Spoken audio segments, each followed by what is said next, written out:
Dyatlov Pass Incident. In the winter of 1959, 9 university students died mysteriously while hiking in the Ural Mountains located in the former Soviet Union. Details never leaked out to the public until well after the fall of the Iron Curtain due to the unusual circumstances contained in the report. The bodies of the hikers were found not far from their camp, which had been nearly destroyed. Investigators followed footprints to what looked to be the site of a small bonfire and the first 2 bodies. Inexplicably, they were clad only in their underwear despite the bitter Russian winter, as if some force drove them out of their camp before they could even dress. 3 more were found in another location, looking as if they were trying to return to their doomed camp after their companions succumbed to hypothermia. None of the bodies were dressed for winter, some without even shoes, others with only strips of clothing on their feet torn from the clothing of the already dead.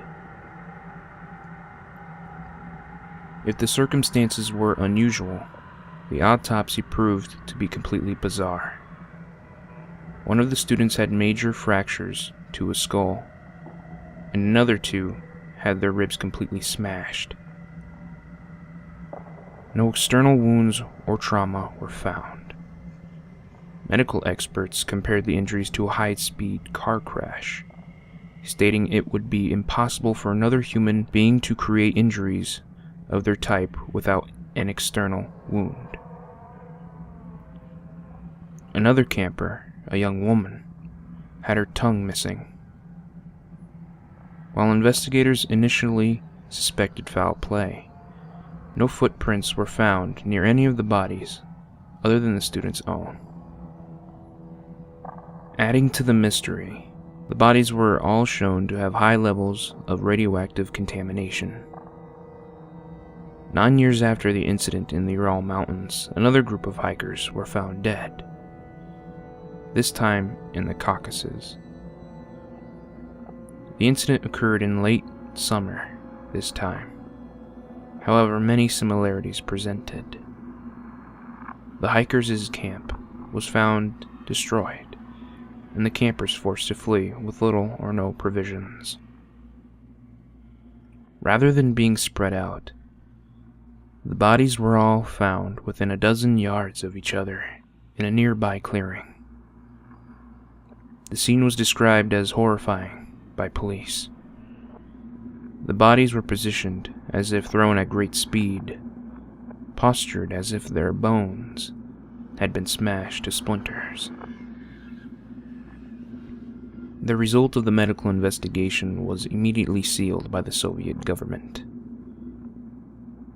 Again, each of the 6 bodies presented with high doses of radiation, despite a normal background radiation level around the site of their deaths.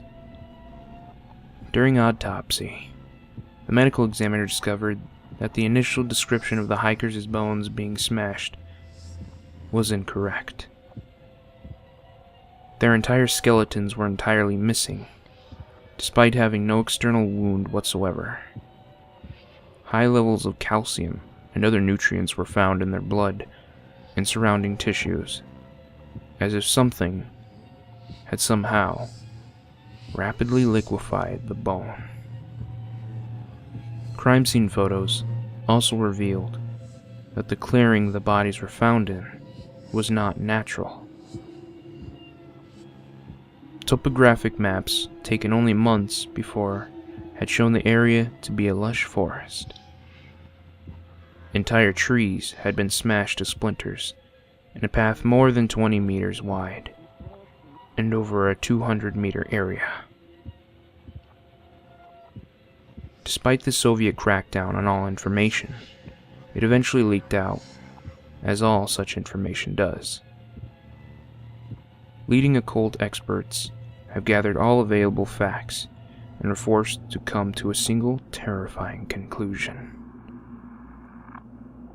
No man or man-made device could have acted with such deliberate force, or in the ways uncovered. Of all research available, only one entity could have been responsible. Something that was not meant for our Earth. Something that struck fear into the heart of a certain insane Arab.